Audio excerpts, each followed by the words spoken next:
안녕히 주무셨어요? 밤새 편안하셨습니까?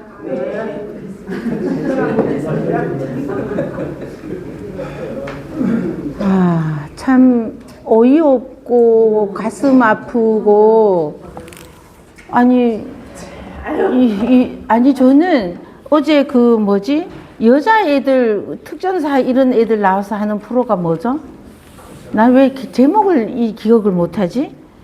여자애들이 옛날에는 남자애들이 특전사 뭐 이런 애들이 나와서 막 뭐 대결하는 거 보이더니 요새는 여자애들이 나와서 그거 하는 프로가 있어요. 그거 어제 이렇게 하는 날이길래 나는 그것도 은근히 재밌어서 그거를 보고 있노라니 자막으로 계엄령 선포 뭐 그래서 내가 지금 드라마 보고 있나? 드라마에서 지금 옛날 거 뭐 하고 있나? 무슨 드라마에서 하고 있나? 계엄령이라는 것이 생각지도 못하던 단어였으니까 뭐지? 이러고 하다 보니까 갑자기 화면이 바뀌면서 선포하는 모습이 나오더라. 아니 이게 도대체 꿈인가 내가 지금 꿈인가 생신가가 안 느껴질 만큼 오한이 벙벙 했는데 참 가슴이 참 답답하더라고요. 대통령 옆에 이러면 아니 되옵니다 하고 막을 사람이 없었나? 또 권하는 사람이 있었다면은 도대체 무슨 의미로 생각이 그렇게 안 돌아갔을까? 3살짜리 유치원생도 이러지는 않을 텐데 막 온갖 생각이 다 났어요. 그러면은 아무리 대통령이 그런 말을 안 들을 만큼 무대포였나? 도대체 온갖 생각이 다 일어나는 거예요. 어쨌든 간에 현명한 군주도 아주 중요하지만 옆에 보필하는 사람들도 굉장히 중요하죠. 우리 한나라를 건국한 유방이 항우에서 건곤일척이라고 우리 지난 시간에도 말씀드렸죠. 건곤일척이라고 해서 이럴 때 우리 유방이 정말 잘나고 그래서 천하를 얻은 거 아닙니다. 안순이 언니는 조상이니까 아니라고 똑똑했다고 할 수 있겠지만 제가 보기에는요 유방이 특별히 지혜롭고 똑똑한 사람은 아니었어요. 잘생기고 풍채 좋고 이런 거는 있었지만 여자 좋아하고 술 좋아하고 하는 뭐 이러는 사람이었어요. 그리고 그렇게 지혜롭지는 않았는데 훌륭한 장자방 장량을 얻었죠. 또 내무부 장관이라고 할 수 있는 소하를 얻은 거예요. 그래서 이 사람들이 아주 그런 데다가 토사구팽을 당할 수밖에 없었던 한신도 그 옆에서 자기 참모 말을 잘 들었더라면은 토사구팽 안 당할 수도 있었는데 한신은 또 자기 참모 말을 듣지 않았죠. 그러다가 토사구팽을 당해버렸고 이러는데 유방은 정말 자기 주변 사람을 자기가 똑똑해서라기보다 자기 주변에 똑똑한 사람을 발을 붙일 수 있게 만들어는 줘야지 되죠. 그러는데 어이없는 일을 선포를 어떻게 그거 할 때 안 된다고 말려도 안 들었는지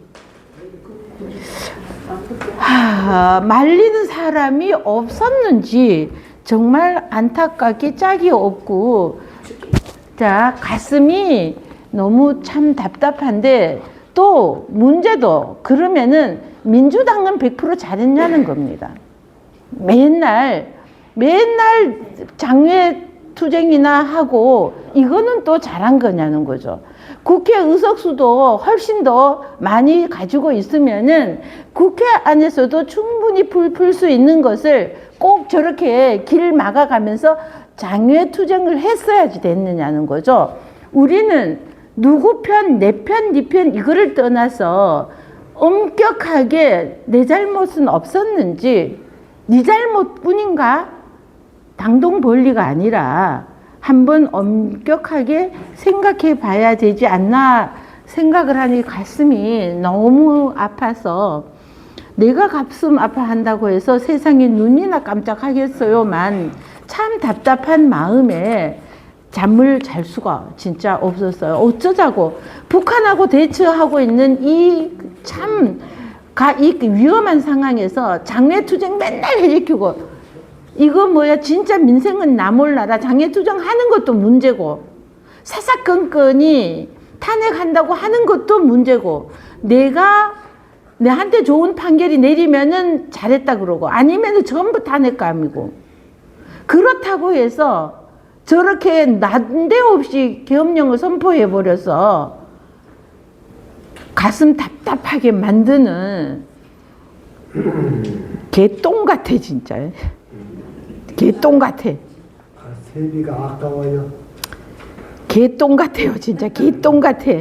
더 큰 욕을 하고 싶지만 더 큰 욕은 할 수 없고 진짜 모두 다 정신 차려야지 됩니다. 너나 할 것 없이 모두 자, 내 편이라고 내 편만 무조건 옳고 그른 거 따지지 않고 내 편 드는 것도 문제이고 옳고 그른지 똥인지 된장인지 분별 못하는 이것도 문제인 것 같습니다. 그래서 왜 우리가 걱정하고 우리는 편안히 내 열심히 일하고 나보고 도와달라고 안 했어. 나는 그냥 내 맡은 일 열심히 할 뿐인데 그러는데 왜 이렇게 걱정스럽게 나라가 어떻게 되려고 대치 상황에서 저 북한이 언제 오판을 할지도 모르는 사춘기 영웅심으로 제가 어떤 짓을 할지도 몰라요.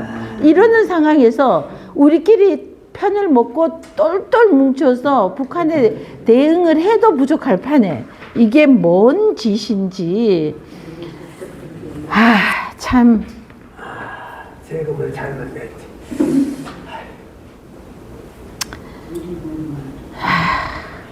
참 안타까운 일입니다.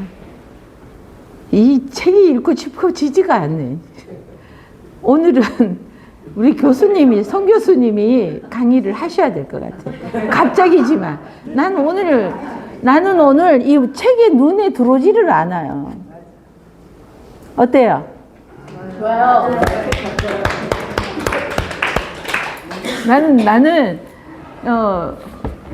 말을 못 하겠어. 책이 눈에 안 들어와서 교수님. 송 교수님이 용산에 같이 하는데. 그러니까.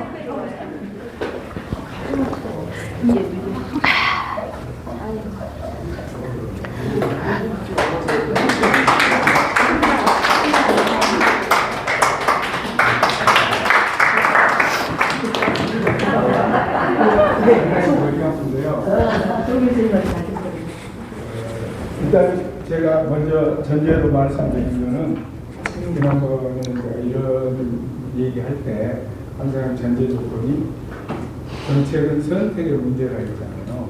옳고 그름이 아니고. 그렇기 때문에 여기 앉아 계신 분들도 선택의 자유가 있기 때문에 뭐 어느 편을 선택하든 국민들의 몫입니다. 그래서 내가 선택을 하지 않았다고 다른 사람의 선택이 잘못됐다 이건 아니다. 저는 항상 그렇게 얘기하기 때문에 물론 저도 내 기준이 있어서 어떤 선택을 합니다. 그러나 여러분들한테 그런 선택을 해달라고 강요하지는 않습니다. 또 그렇게 설득하려고 노력하지 않습니다. 왜냐? 다 살아온 환경과 가치체계가 다르기 때문에 자기 가치에 맞게 선택을 하게 됩니다. 그러나 이제 계엄이라고 하는 상황은 이건 상당히 심각한 문제고 또 사실은 제 자신도 거기에 대해서 약간의 트라우마가 있습니다. 어젯밤에 저는 몰랐어요. 계엄 사실을. 그리고 자고 있다가 12시 넘어서 계속 전화가 시끄러워서 아니 자는데 무슨 전화가 이렇게 계속 시끄럽지? 그럼 눈뜨서 딱 보니까 계엄이라는 게 눈에 들어왔어요. 그래서 내가 찾아가 깜짝 놀라서 제 머릿속에 첫 번째 딱 떠오르는 생각은 뭐였느냐. 전방 어딘가에 뭔가 기자님 이게 문제가 생겼구나. 큰일 났다. 그래서 바로 일어나서 막 뉴스를 검색해 보는데 전방에 대한 상황은 하나도 없고 그렇게 막 앞에 뭐, 그러다 나중에 대통령도 담화가 나오더라고요. 야, 이거는 아닌 것 같은데, 이거는 우리가 알고 있는 상식에 있어서의 여기용법이 아니라는 거예요. 그런데 왜 이게 이런 상황이 벌어졌는가? 사실은 제가 80년도에 2월 말까지 광주에 있었어요. 그리고 3월 1일 날 전방으로 옮겼어요. 그리고 이제 떠나고 나서 바로 이제 5월 8일 일어났는데, 그때 우리가 지금 여기 앉아 계신 분들의 대부분 가치체계는 뭐냐? 정권이 고로 국가다. 이거 유교적인 사상이에요. 사실은 정권과 국가는 다르잖아요. 우리는 늘 그런 가치관을 주입받은 사람. 그래서 국가에 대한 충성은 바로 누구? 권력에 대한, 그러니까 정권에 대한 충성이다. 이렇게 해왔기 때문에 그 명령을 거부하기가 굉장히 어려운 그런 상황 안에 놓여 있었어요. 그럼에도 불구하고 혼나 미심쩍고, 그때는 내가 초급장교 시절인데, 야, 이게 이래도 되는 건가? 그러나 내 의견을 얘기할 수가 없었어요. 그리고 그 시절이 내가 밖에 나가서 학교 공부를 병행하던 시절이기 때문에 가서 뭐 학교 가서 강의도 드려야 되고 뭐 근무도 해야 되고 이런 상황에서 내가 80년대 홍석영 씨가 썼던 조금을 넘어 사상을 넘고 그런 책이 있어요. 5.18 기록했던. 그게 그 시절에는 금세요. 보면 큰일 나는 책이었어요. 그런데 우연찮게 제가 그 책을 구해서 그 책을 보면서 엄청 고민을 많이 했어요.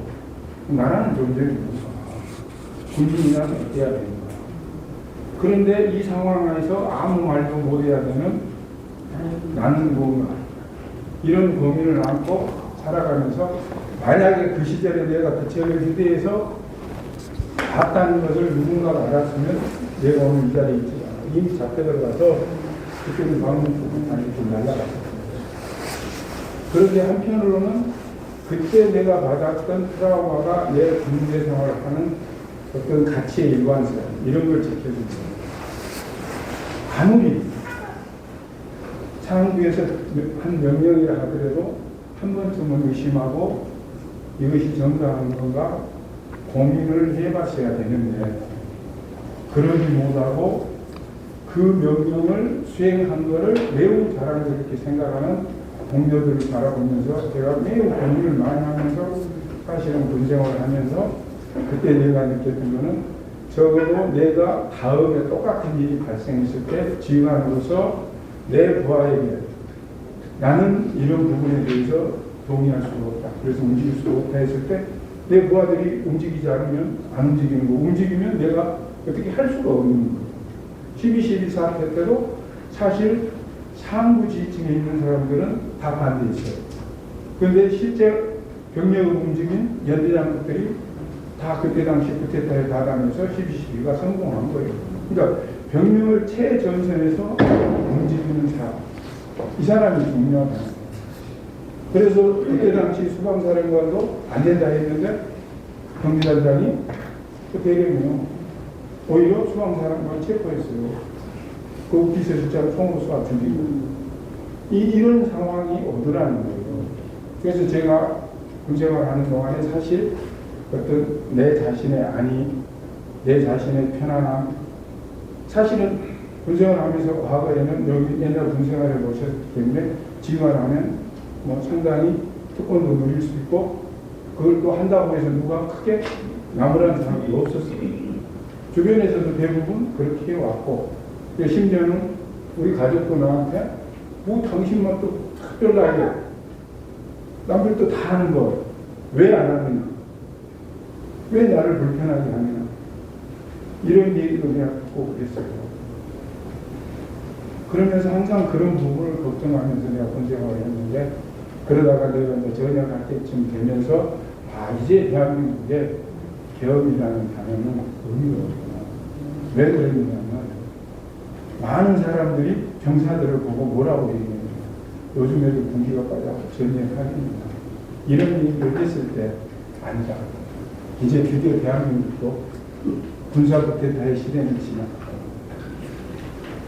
우리가 그 외형적인 공기, 그러니까 상명하복 이런 것들에 익숙한 문화이기 때문에 거기에서 벗어나면 이게 공기가 없다 이렇게 얘기해요. 근데 여러분들 다 보셨잖아요. 옛날에 뭐 특수작전 하는데 미국 대통령이 그 지휘사령부에 가서 우리를 위한 공수대단장이요. 특전 여단장 상황판 보고 지휘하고 앉아있는데 자리 없으니까 옆에 쭈그리 앉아서 설명드려요. 이게 맞는 거예요. 이 사람이 임무를 수행하는 거예요. 대통령은 자기가 들고 왔으면 이 사람이 작전에 대해서 들어줘야 되는 거예요. 우리 문화는 언제나 대통령은 각진 책상에 앉아서 좌우로 앉혀놓고 회의하는 문화에 익숙한 나라예요. 원래 원탁에 앉아야 돼.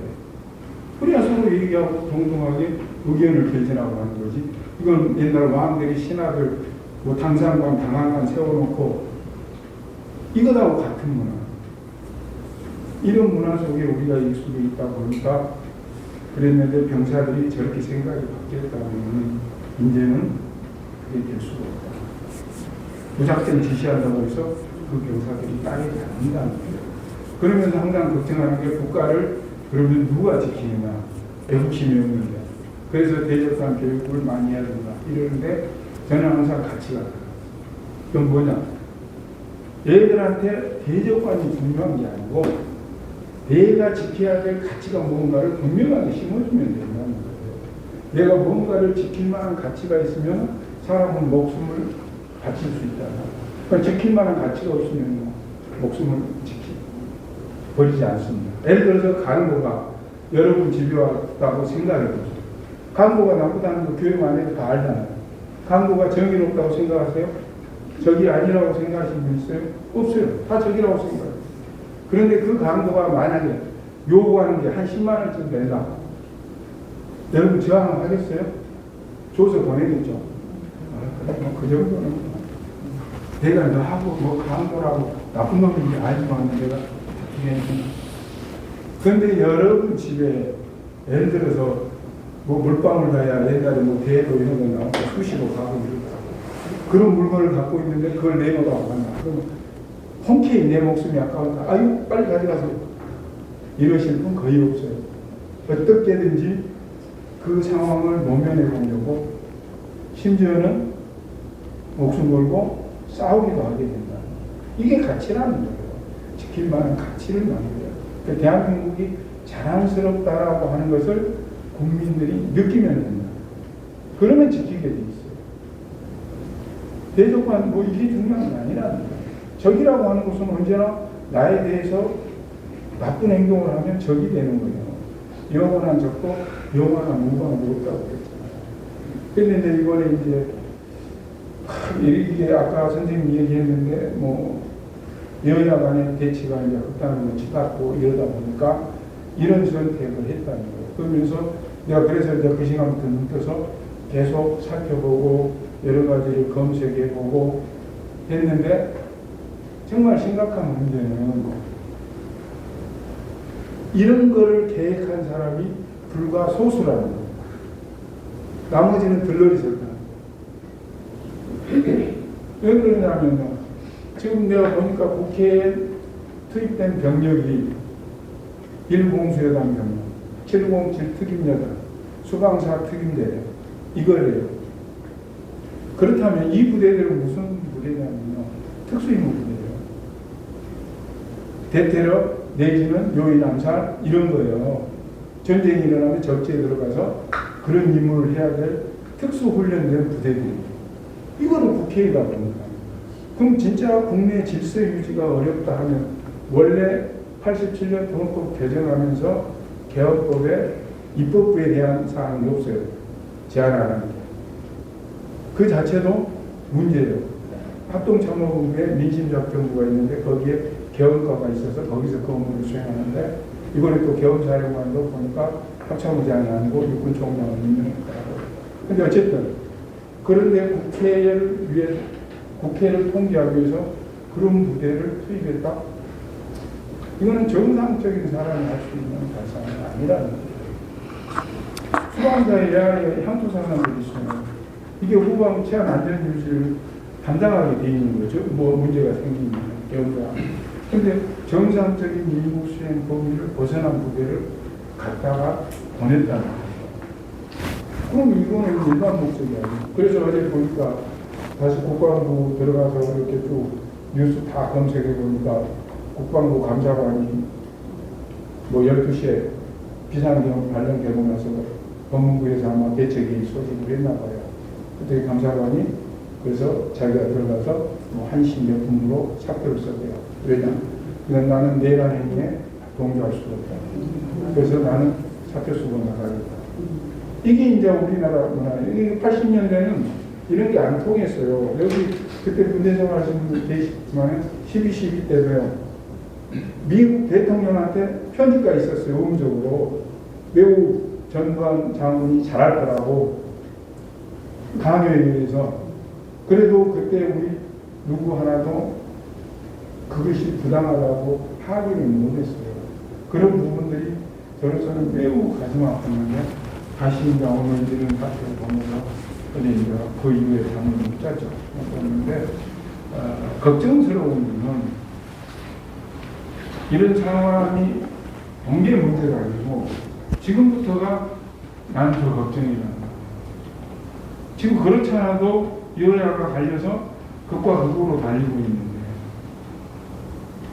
지금 이 상황이 되면은 분명히 야당에서는 고발할 거예요. 내란죄라고 하는 것은 대통령도 현행범으로 할 수 있게 돼 있어요. 문제가. 내란죄를 제외하고는 형사소송을 안 받지만은 내란죄는 또 달라요. 그러면 이 문제를 가지고 맨날 티격태격하고 버티고 싸우고 이러면 결국 고스란히 그 피해는 누구한테 들어가요? 국민들한테 들어간다는 거예요. 어제 저녁에 계엄령 선포되자마자 처음에 검토했죠. 오늘 아침 정시 폐쇄 한다고. 그러다가 긴급회의를 통해서 폐지가 됐기 때문에 그게 국가이익에 부합하지 않을 것 같으니까 개장하는 게 맞겠다. 그래서 오늘 아침 내가 또 정시도 한번 들어가서 봤어요. 상황은 어떤가. 그랬더니 뭐 하라고는 하지만 그래도 기관 투자자들이 지금 계속 사모으면서 저지를 하려고 안단힘을 쓰고 있는 것 같아요. 그런데 이미 국가에 대한 신임도가 외신을 통해서 이런 게 다 지나갔고 다 퍼져 있기 때문에 이런 추세가 그렇지 않으면 우리 증시 장세가 저변까지 있잖아요. 그런데 여기서 이런 악재가 터졌으니까 이런 것들이 더 한동안 지속적으로 갈 거고 우리 한국은행이 내년 또 경제 성장 전망치도 1%대로 발표했어요. 2.9%. 더 떨어질 수 있다는 거예요. 얼마나 이게 서글픈 일이냐. 그리고 사실 87년도에 우리가 이제 민주화가 되면서 그 이후로 여러 번 정권 교체를 정당한 투표에 의해서 이루어졌잖아요. 그래서 외국에서 그 정부 봤을 때 대한민국은 아시아의 모범적인 민주국가. 이렇게 했는데 계엄이라고 하는 단어가 올라서는 순간에 국가의 이미지는 엄청 실추한 거예요. 적어도 민주주의라고 하는 국가에서 계엄이라고 하는 이런 거는 생각할 수가 없는 거예요. 내치 상황을 전제로 한 계엄. 물론 뭐 전쟁이 나거나 이런 건 당연히 나죠. 그러나 내치를 가지고 목표가 내치예요. 이걸 가지고 계엄이라는 단어는 진짜 떠올릴 수 없는 상황이에요. 외국 봤을 때는 얼마나 우리나라가 후진적인 조각을 이겼는지. 대한민국 50년대 그 가난에서 벗어나서 세계 10위 안에 경제권에 우뚝 섰고 이제 드디어 선진국 대열에 들어섰고 G7 국가에 들어가야 되는 이런 나라다라고 평가하고 있었는데 그리고 민주화도 성공했다라고 봤는데 지금 외신들이 봤을 때는 이게 우리가 잘못 본 건가? 이 국가 신인도가 떨어지고 국격이 떨어진다는 것은 엄청난 차이예요. 여러분들이 다 경험해 봤을 거 아니에요. 제가 젊었을 때 외국에 엄청 나가면 대한민국 사랑하느냐고 물어본 사람이 없었어요. 일본, 중국, 내가 설명해야 한국. 그리고 또 그것도 노스코리아 물어봐요. 그러던 시절이 지금은요, 외국 나가면 한국말로 안내표에서 받는데 거의 없죠. 다 있어요. 그만큼 국격이 상승했다. 국격이 상승한다는 것은 뭐냐? 국민도 그 적에만큼 대우를 받는다. 여러분이 한번 생각해 보세요. 자, 여기 외국인이 와 있어요. 그럼 여러분들 가슴에 솔직히 딱 서놓고 생각해서 저 아프리카 이름도 못 들은 나라에서 왔다는 사람이고 미국이나 영국에서 왔다는 사람 딱 하면은 어떤 사람이 똑똑해 보여? 미국 사람이 똑똑해 보여. 그 사람은 무시 잘 못해요. 미국도 온 사람은 초등학교도 안 나왔어요. 저기 아프리카 어디 나라는 그 사람 대학 졸업하고 우리나라 유학 온 사람이에요. 그래도 둘 봤을 때 누구를 더 무시하느냐? 아프리카에서 온 사람은 더 무시해요. 아유, 저거 아프리카 미국 사람, 아우, 미국. 지 이름도 제대로 못 쓴다. 이게 국격이라는 거예요. 그래서 국격이라고 하는 것은 떨어지면 올리는 거죠. 근데 이번에 이런 사태가 상당히 마이너스 요인으로 작용할 것 같다는 거예요. 누구도 예상을 못 했겠죠. 저도 이제 제가 살아가면서 이제 계엄이라고 하는 것은 절대 불가능하다. 작년 여름인가 민주당의 김민석이라고 하는 그 친구가 그 옛날 운동권 출신이에요. 그래가지고 무슨 계엄 얘기하고 참 개념 없는 지금 시대가 어느 텐데 저게 국회의원하고 앉아서 저런 소리를 하고 앉았고 말이야. 그러니까 내가 욕먹지. 야, 한다고 지금 움직일 군인이 어디 있다고. 그렇게 생각했는데 어찌 자다가 일어나서 이 단어를 봤을 때는 너무 충격적이야. 어떻게 그걸 상상을 하고 그런 아이디어를 갖고 그래서 제가 이제 그 인사라고 하는 것을 참 중요하게 생각한다. 하는데 우리가 가치를 갖고 있기 때문에 어쩔 수 없잖아요. 가치는 넓은 범위에 퍼져 있어요. 그래서 우 끝단부터 자 끝단까지. 그러면 우 끝단 없애고 자 끝단 없앤다고 해서 그게 없어지는 거 아닙니까? 또 생기는 거.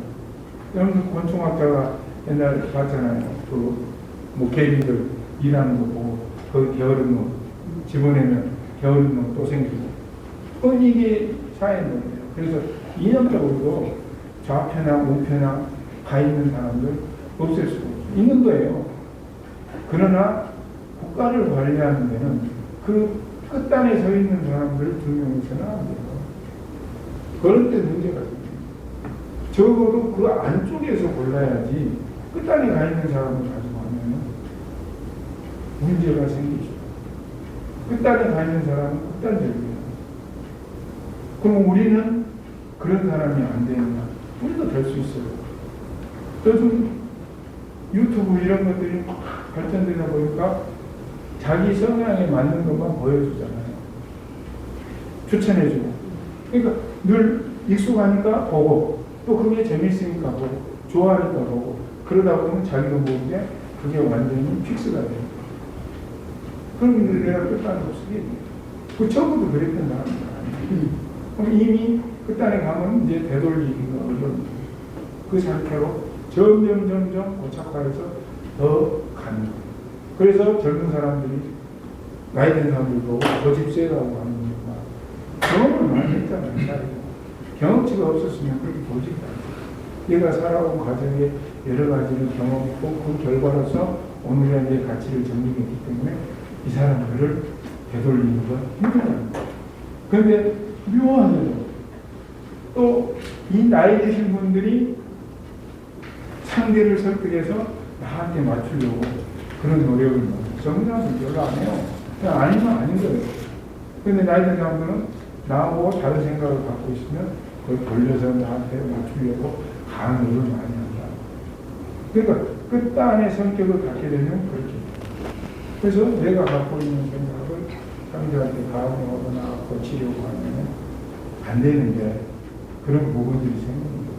그래서 요 정부 들어서도 사실은 그런 인사들을 좀 심하게 등용하지 않았느냐. 내가 우리 지금 국방장관 하는 김용현은 내가 장군 지난번에 했던 신원식이 안보실장 같은 그 친구는 내가 좀 알아요. 그 이 친구, 야, 그거는 아닌데. 그거 아니고도 그 훌륭한 사람들 많아요. 그런데 왜 이런 사람들을 갖다가 쓰지? 전 의구심을 가요. 내가 뭐 개인적인 선호도, 뭐 비선호도 이런 게 아니에요. 그리고 이 겸이라고 하는 그런 성향을 가진 사람들이 이 겸이라는 문구를 다루어요. 지난번 박근혜 정부 때, 그때 정부, 기무사령관 했던 조 누구라고 있어요. 내가 이름을 미국으로 도피했다 왔던. 그 친구도 내가 같이 근무했던 친구.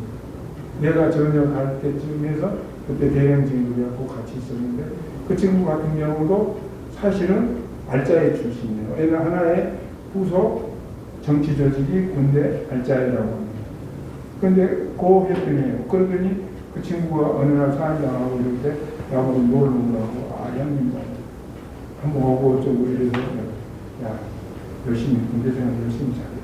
나 별로 그런 데 가고 싶지 않다. 그랬더니 어느 날 보니까 기무사령만 가더라. 그러더니 그때 병문공 걸려가지고 그러니까 그런 정치적인 성향을 갖고 그렇게 움직이는 사람들을 요직에 놓고 이러다 보면은 그런 문제가 생기는 거예요. 이게 정당한 것이 아니면 아니라고 해야 되는 거예요. 그래서 이게 아니라고 하면 아니 내가 그냥 그 자리 안 받으면 되잖아요. 내가 어떤 특정한 자리를 받았다고 해서 나한테 뭐 얼마나 인생이 행복해지고 그런 게 있나요? 그런 거 없어요. 그냥 여기 앉아서 스트레스 받지 않고 그냥 지내는 것 이게 행복한 거예요. 평범함 속에 행복이 있는 거지 어떤 자리나 어떤 권력이나 이런 것들이 행복한 건 아니라는 거예요. 그러면서 제가 한편으로 머리 좋은 사람들이 항상 나쁜 생각을 해서 문제가 생겨요. 머리 나쁜 사람이 나쁜 생각한 것은요 크게 피해를 입히지 않아요. 작게 머리 좋은 사람이 나쁜 생각. 또 우리나라 역사를 한번 살펴보세요. 과거 군사정권 시절에 권력을 잡는 가장 핵심이 어디였어요? 군인들이었어요. 그래서 과거에 주요 지배는 누가? 군 출신이에요. 이렇게 많이 나가있고 뭐 장관도 많아요. 온갖 걸 다 했어요. 그러던 80년대 이전까지 상황은 그래서 대한민국의 육군사관학교는 어디만큼? 서울대만큼 가지고 있는 것이었어요. 왜? 내가 현재 권력이었고 배경도 없고 그럼 내가 이걸 뛰어넘을 수 있는 방법이 뭐야? 사관학교에 가서 내가 권력에 가까이 가는 길이다 하는 루트를 알았다는 거예요. 그러니까 머리 좋은 사람들이 그리 모였어요. 그러다가 80년대 민주화운동이 진행되면서 군 권력이 세트됩니다. 80년대 이전만 하더라도 군 기무사령부가 전부 민간이고 각종 관공서고 다 파견해서 감독해서 감시하고 그러던 시절이니까 그때는 거기 가면 한다는 거예요. 그러나 80년대 이후 권력수가 얼른 가면 검찰이 왔어요 사실. 그래서 머리 좋은 사람들이 사법고시 시험 가서 성적 좋으면 법원 안 가고 홀로 검찰로 가요. 그렇게 해서 늘 이 사람들이 뭐 검찰 중립 뭐 이러고 하지만 사실은 그렇지는 않아요. 거기에 뭐 많은 사람들이 그 성실하게 하는 사람들 있죠. 그 중에서도 머리 좋은 사람들이 이제 그런 기회를 노리고 그런 기회에 따라서 불쌍히 이러다 보니까 문제가 생기고 오늘날 이제 이런 문제까지 이게 아니에요. 그런 생각이 있죠. 그래서 우리도 정말 정치를 젊음으로 하는 사람들이 젊어서부터 정치훈련을 하고 그런 과정을 거쳐서 정치를 하고 만드는 이런 전문가 집단으로 만드는 뭐 그냥 어쩌다가 그때 바람 불면 한꺼번에 우르르 외부에서 들어와서 줄 서가지고 권력의 핵심으로 그리고 뭐 군사정권 시절에 군인들이 그랬다면 그 다음에는 운동권 출신이 우리나라 또 정치를 자주해줬어요. 그러다 보니까 그 다음에 이제 사실은 사법 권력으로 넘어온 거예요. 그러니까 소위 핵심들이 바뀌어가고 있다. 이런 과정에서 터져나온 문제인데 아마 이번 주말부터 이제 퇴진 집회가 이제 탄핵 집회로 바뀌겠죠. 오늘 아침부터 시작. 그거 바로 바뀔 거야 아마. 왜냐 이 사람들은 뭐 여야가 됐든 국민의 안중에 없어요. 사실은 그거는 내가 포장하는 거지. 내가 여러분들을 이해한다 라고 하는 거고 실제는 정권 잡는 것이 제 1차적인 목표예요. 그러면 이런 기회가 왔는데 가만히 있겠어요? 절대 가만히 안 있어요. 그러면 그런 사람들은 정치인 아니죠. 아니, 그렇기 때문에 집에서도 나한테 이거 뭐 얼마 정도 얼마가 아니야. 2020 내년 5년이죠. 25년은 싸우다 이제 날반 다시 갈 거야. 답이 없어요. 그렇다고 해서 지금 대통령 성격으로 봐서 내가 해야 하겠다. 뭐 이렇게 중립 내각에서 넘기고 국무총리한테 권한이야 하고 그러면 국회 너네들 알아서 법 개정에서 좀 제대로 해라. 이럴 성향도 아닌 것 같아요. 그렇다고 해서 뭐 민주당이 그럼에도 불구하고 그럼 너 조용히 있는 조건으로 임기 끝날 때까지 우리가 기다려줄게. 이럴 것 같지도 않고. 그런 상황이면 결국은 뭔가 답이 나올 때까지 2025년은 오직 싸우는데 몰두하다가 하나도 이루어진 게 없을 것 같다. 이런 생각에 가슴이 누가 잘되고 못되고 잘못했다 안 했고 아니고. 근데 이 또한 누가 선택했어요? 우리들이 선택했잖아요.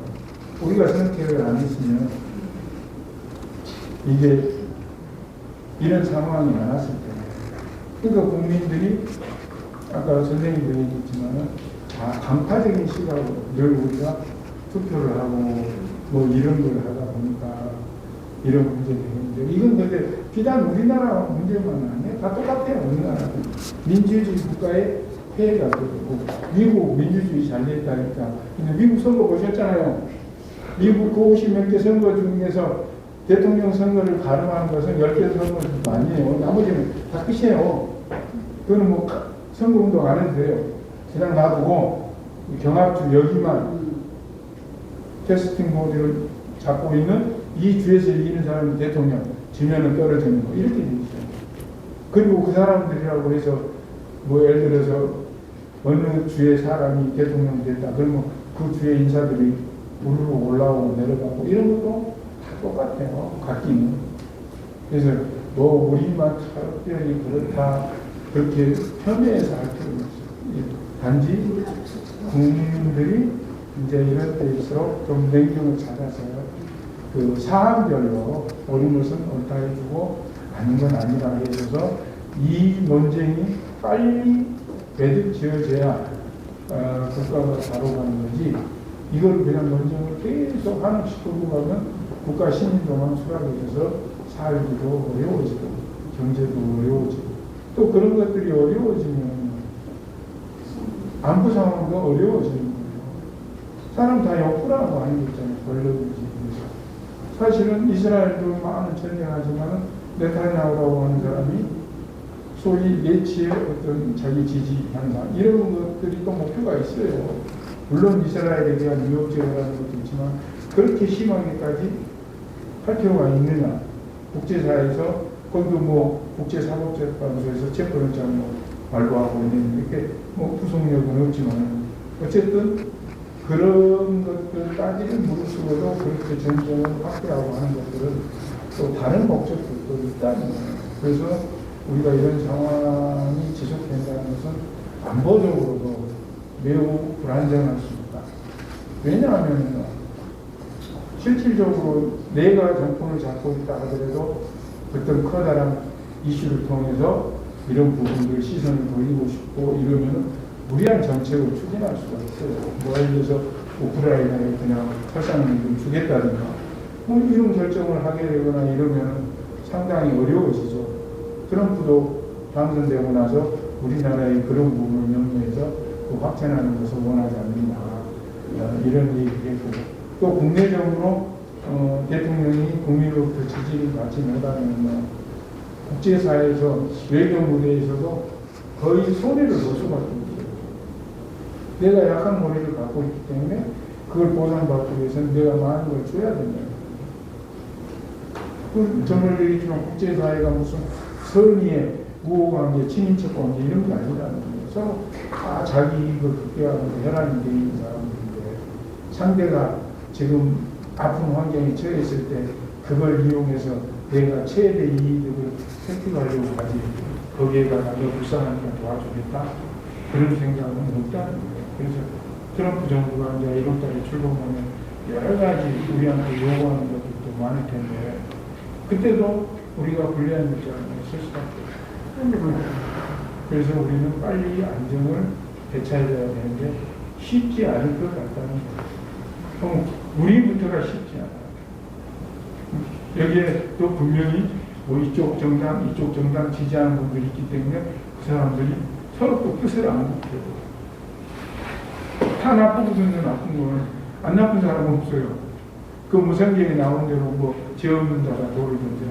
이렇게 되는 사람이 인간 세상에 존재할 수 있을까요? 죄 없는 사람이 남에게 돌을 던지라 했을 때 정말 돌 들고 나설 수 있는 분 요즘에 혹시 계세요? 막 그런 분 계시면 거의 신의 경지죠. 살아가면서 사람이 죄를 안 짓고 잘못 안 한 사람이 어디 있겠어요?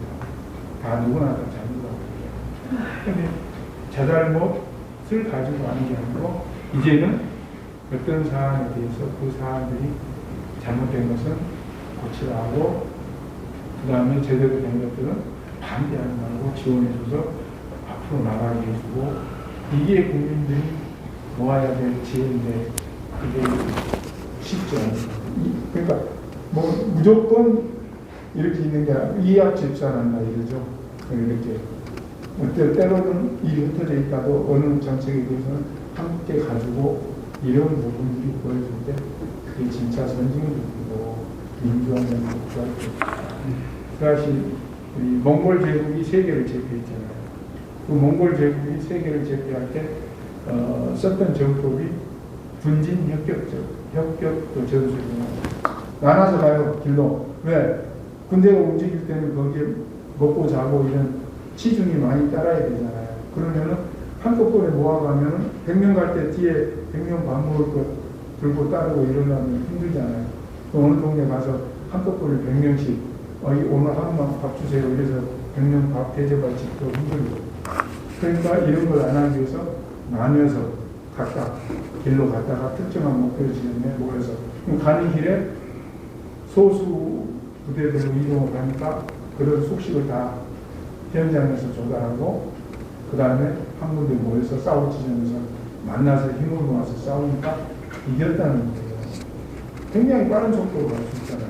한꺼번에 가서 무거운 뭐 밥도 뿌리고 뭐 뿌리고 이렇게 가려면 속도가 안 나는데 이게 이제 그렇게 나눠서 분권 안에서 갔다가 한 군데 힘을 쓸 때만 모아서 싸우고 그러니까 늘상 한꺼번에 모여서 가는 군대에서 그런 새로운 정책을 썼기 때문에 이겼다는 거예요. 그래서 이제 우리 국민들도 제가 당부드리는 것은 이제는 우리가 그 옛날 속담에 주는 것 없이 믿다. 예를 들면 그런 건 아니고 미운 건 미운 거고 미움에도 불구하고 그 사람이 다른 일을 하려고 한다. 도움이 되는 아무리 예뻐도 그래도 그건 아니야. 이렇게 제동을 걸어줄 수 있는 이런 생각을 가져주는 게 좋다는 거예요. 그런 얘기가 쉽지 않거든요. 항상 사람은 두 눈으로 보고 있어요. 예. 그래서 내가 이 세상을 똑바로 보고 있다라고 모두들 생각하는데 사실은 N번이랑 똑같은 거예요. 그러니까 늘 내가 어느 한쪽으로 늘 치우치고 저도 마찬가지라고요.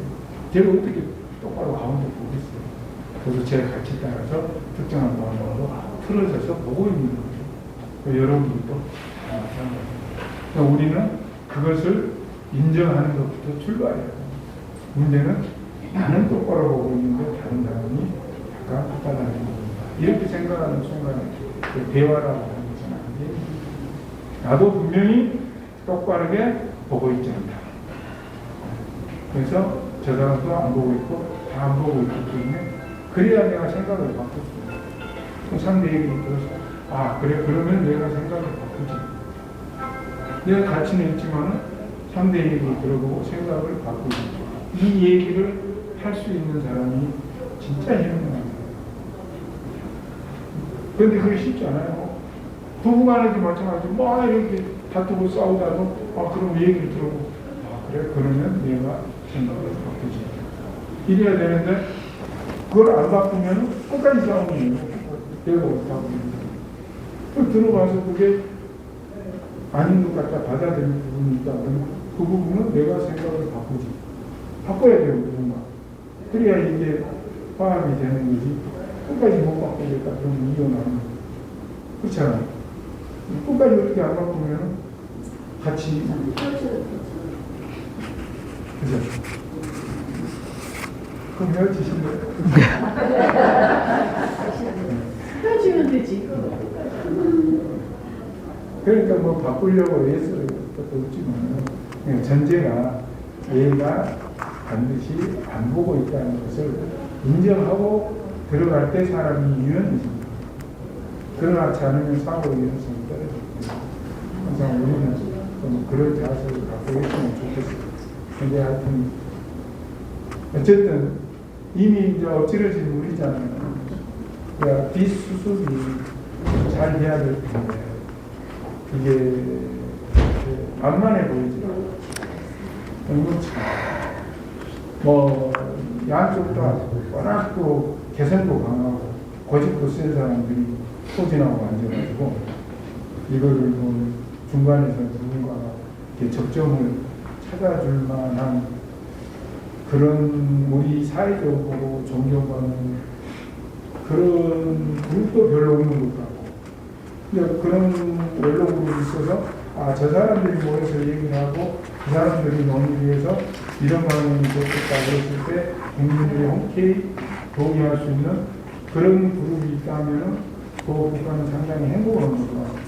근데 사실 우리 대한민국에는 또 그런 그룹도 별로 존재하는 것 같지 않다 해서 상당히 암울한 생각이 드는데 그럼에도 불구하고 대한민국이 지금까지 전진해 온 것은 현명한 국민들이 있었기 때문입니다. 그래서 앞으로도 어렵지만 틀림없이 잘 극복하고 거듭나는 대한민국이 될 거라고 저는 생각합니다. 그리고 우리 모두 희망을 잃지 말고 앞장하는 말고 지혜를 모아서 잘 헤쳐나갔으면 좋겠습니다. 감사합니다.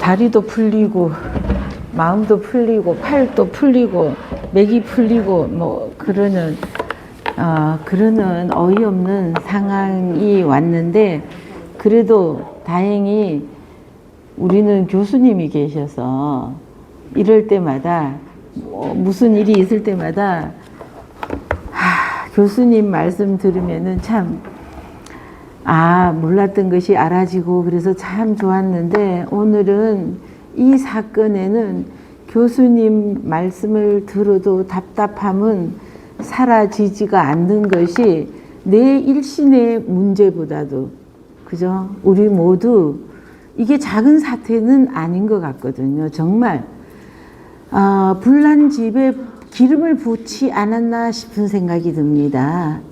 안 그래도 맨날 집회를 하고 어떻게 막 뭐 탄핵이니 어쩌니 하면서 꼬투리를 못 잡아서 막 이런다고 볼 수 있는 상황에 기름을 부어버렸죠. 이러니 교수님 말씀 맞다나 꼬투리 잡았는데 그냥 아이고 그냥 네가 잘못했는 거 사과하고 그냥 넘어가자. 맨날 싸움하고 있으니 국민들이 얼마나 불안해 하겠느냐. 그냥 넘어가자. 절대로 안 그럴 거잖아요. 그죠? 우리 알잖아요. 그죠? 아마 절대로 안 그러고 점점 더 하면은 점점 더 우리는 불안한 세상에서 살아야 되겠죠. 자, 그래서 정말 조 교수님, 나는 이렇게 생각한다 한 말씀.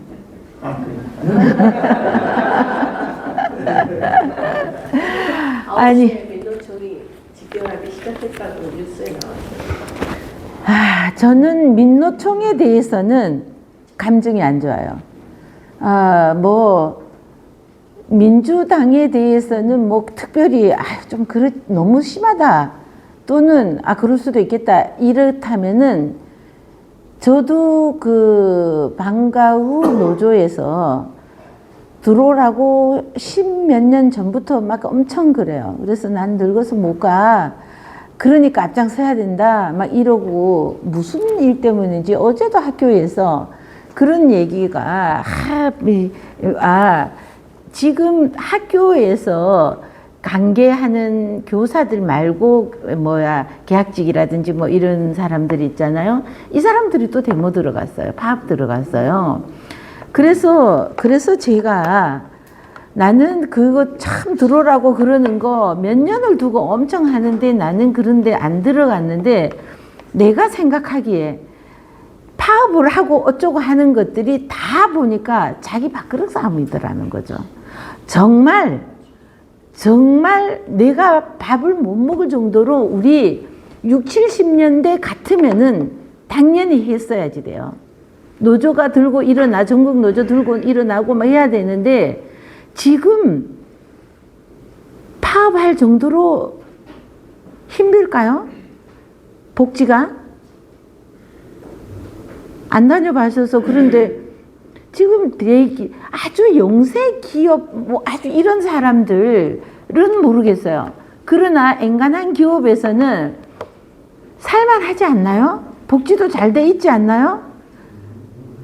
연찬이 뭐니 다 있고 보너스도 상당하고 뭐 다 있지 않나요?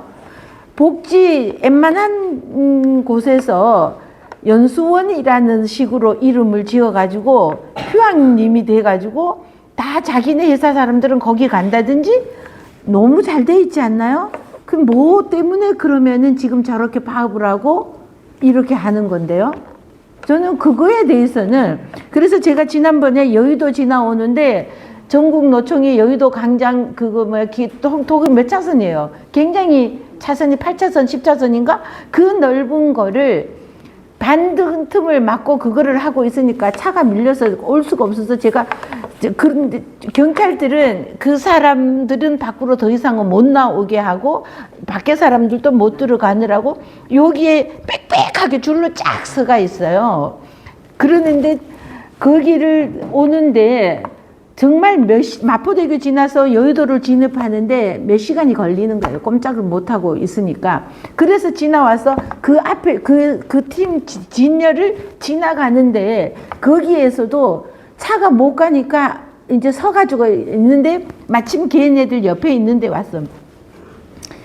창문을 열고 좀 앵간히 해라. 니네들 때문에 일반 백성이 죽겠다 하고 소리를 질렀어요. 그랬더니 경찰들이 다 놀래갖고 쳐다보더라고. 저는 그러니까 지금 정말 못 살할 때 60년대 70년대는 정말 말도 안 되는 박종철 사건이라든지 그죠? 이런 것들이 있었고 너무 힘들었으니까 그때는 데모를 했어야지 돼. 지금은 제가 잘못 생각하는지 몰라도 지금은 살만하지 않나요? 내가 일한 만큼 대가도 따라오지 않나요? 일도 하지 않고 놀고 먹을 이거 전철이라든지 지금 전철도 1호선 몇 호선 이렇게 하더니 전철 다 한다고 그러죠. 국철 전부 다. 이게 잘하는 걸까요? 안타깝지만 정말 우리 교수님 그때 이제 신입 장교로 들어가서 80년대 때 말을 할 수 없었는 것이 안타깝다고 진짜로 이제 제가 뭐 이런다고 우리가 뭐 여기에서 이불 속에서 눈물 흘리는 거지. 뭐 해결될 일은 하나도 없지만, 그죠? 그냥, 이게 점점 혼란스러워지면은 정말 겨우겨우 이만큼 올라왔는 우리나라가, 우리가 그 필리핀보다도 6.25 지나고 이럴 때 엄청 더 낮았잖아요. 그랬다가 지금 어쨌든 국민들이 힘을 모아서 이만큼 살게 되었는데 이게 도로 또 나락으로 떨어지는 상황이 올 수도 있으니까 참 답답합니다. 너무너무 가슴이 아프고. 자, 어쨌든 몇 시야? 자, 한 줄은 지난 시간에도 우리 쓰잘데없는 얘기하느라고 자, 우리 세 번째 줄까지만 했었나요? 자, 경자에, 그래서 경자에 대한 이야기만 공자 사주를 얘기했구나. 그죠? 자, 경술년하고 경술년 11월 경자일이라는 것이니까, 자, 우리 그래서 공자는 경이 두 개가 들어갔는데 천간경 이래도 되고 별경 이래도 된다 그랬죠. 그래서 우리 경자는 왜 근데 자꾸만 님은 같습니다 한용운에 왜 자꾸 이 생각이 나서 자꾸만 막 진짜 막 눈물이 막 났어요. 사랑하는 나의 님은 같습니다 이러는 거. 우리 한용운에게 님은 무슨 뜻일까요? 조국이겠죠? 그러니까 나라를 뺏기고 나니까 나의 님은 같습니다. 단풍나무 숲으로 난 작은 오솔길을 따라서 사랑하는 나의 님은 같습니다 하는 게, 이 님이라는 것이 남자니까 여자? 말도 안 되죠? 자, 그러니까 내 조국, 사랑하는 내 조국의 앞날이 너무 캄캄하니까 님은 같다고. 그죠? 내 사랑하는 님은 내 조국이잖아요. 그러는 것처럼 이게 잘 진압이 되지 않고 점점 어수선해질까봐 그 마음이 아프면서 한용운님의 진짜 자꾸만 그 님은 같습니다. 님은 같습니다. 아이고 사랑하는 나의 조국이여. 공자 같은 분이 계셨음에도 춘추는 전국시대로 흘러가고, 이게 큰 물은 그러죠. 그 공자 시대에도 은자들이 있었잖아요. 숨어 지내는 은둔하던 이런 사람들이 얘기를 하죠. 공자를 보고 어리석다고. 저 도도히 흐르는 물결을, 저 큰 물결을 어떻게 막을 수가 있느냐는 겁니다. 저 큰 물결은 이게 한 사람이 아무리 나서가지고 좋은 말, 옳은 도리, 왕도 어쩌고저쩌고 아무리 해봐야 저 도도히 흐르는 큰 물결은 막을 수가 없다고 은둔자가 이렇게 얘기를 하거든요. 그러면서 자, 우리 강태공이 은나라의 주왕이 아주 포악하게 행동을 하니까 저런 세상에, 저런 왕이 다스리는 세상에 나가서는 내게 돌아오는 것은 죽음밖에 없다. 이러면서 세상에 나가지 않고 낚시만 했잖아요. 공자 역시 세상을 이렇게 구하겠다는 일념으로 14년간 돌아다녔지만 전혀 도도히 흐르는 물결은 막을 수가 없어서 우리 마음속으로 안타까워하고 이래봤자, 그죠? 소용은 없겠으나 그래도 이것이 잘 마무리가 되어서 그냥 소라는 좀 그만 일어났으면 좋겠는데, 노조라든지 이렇게 신나서 때는 이때다 하고 막 들고 일어나는 거, 저 물결을 누가 막겠습니까만 참 안타깝습니다. 자, 그래서 공자는 그나마 73세까지 사시고, 자, 고생은 하셨지만 그래도 내가 경으로, 천간경으로 태어났는데 내 옆에 또 경이라는 비견, 형제라고 그런다 그랬죠. 든든한 형제가 있어서 공자는 어쨌든 천수를 다 하셨던 것 같습니다. 고난은 뒤따랐지만. 그래서 자, 노양공 22년 경술지세 11월 경자에, 그래서 태어났는 것은 경술년이니까 사주를 보면은 경술년이고, 그럼 11월이 나옵니다. 우리 만세력을 찾아보면은 이거는 바로 경술년 다음에는 뭐가, 경술년에는 그러면은 11월이면은 뭐가 오는가, 이거를 만세력 보면 다 알 수 있어요. 근데 뭐 제가 찾지는 않았지만, 자, 상황이 이렇게 되었으니까 제가 다음 시간에는 잊지 않으면은, 요새는 오늘 했는 말도 잊어먹으니까, 경술년이면 요게 월은 알 수가 없어요. 그런데 요게 경자일이잖아요. 자, 그러면은 요거는 알 수 있고 태어났는 날은 시는 없으니까 시는 알 수가 없어요. 그러면은 요거는 알 수가 있어요. 경술년에 11월 들어가면 요 글자가 나오거든요. 천간과 간지가 나오니까 그러면 요거를 할 수가 있는데, 그러면은 공자는 이것을 있는 곳으로 봐서 상당히 강인한 분이에요. 이 금이 나타내는 것도 이거는 강한 것을 나타내거든. 그러니까 아주 온화하고 부드럽고 외유내강형이에요. 그러니까 겉모습은 부드럽고 온화하고 이러잖아요. 그렇지만 이 경자가 나타내는 게 그겁니다. 같은 경인데 금인데 요거는요 날카로움이 보입니다, 눈에. 근데 얘는 무디어 보이는 원석이단 말이죠. 그래서 얘는 겉으로는 부드러워 보여도 속으로는 강인하고, 얘는요 겉으로는 멋쟁이 이런 사람들이에요. 멋쟁이 이런 것이 있지만 예리하게 날카로움이 보이기도 해요. 그래서 어쨌든 이것이 있다는 것은 강인함을 의미하는 겁니다. 자, 그래서 공자는 이렇게 경자일에 태어났는데, 공자는 어쨌든 천수를 누린 것은 요거가 어떤 것이어서, 여기 토가 있어서, 요거는 식신이 있어서 연구하고 이러는 것이에요. 재능이 있습니다. 식신이라. 요거는 내가 생해주는 것은 식신상간이라고 그러는데, 요게 식신이 있으면은요, 학문적으로 막 이렇게 뭐 한 가지 있으면은 파고드는데 이게 있어요. 저도 이 식신이 있어서 살거든요. 그럼 이 식신은 또 어떤 거냐 하면은 자식이 잘 돼요. 그런데 공자의 자식은 잘 되지는 않았던 것 같아요.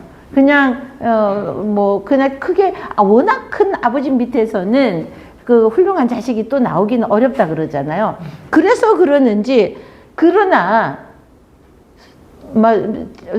수를 헤를 수 없는 제자들이 있는 곳으로, 그죠? 요거는 제자들, 자식, 제자 뭐 이렇게도 보는 겁니다. 자, 그러는데 요거는 엄마를 보는 거예요. 엄마.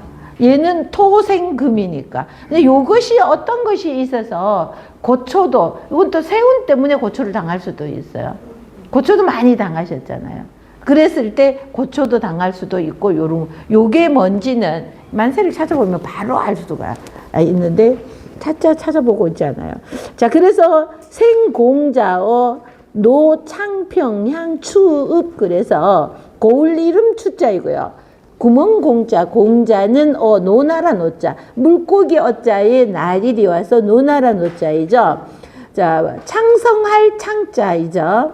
자, 평평할 평시고량 고을 이름 추자가 됩니다. 가질 치자에 고을 읍이 와서 고을 이름 추자가 되어서 추읍에서 그래서 태어났다는 거죠. 자, 하도 많이 했던 거니까 요거는 그냥, 자, 같이 한 번씩 읽고 해석도 읽어 보시겠습니다. 시작. 사기세가에 왈봉자명은 구요 자는 중리라. 기선은 송인이고 부는 수양양이요 모는 안시이니 이노양공이 22년 경술지세 12월 경자의 생공자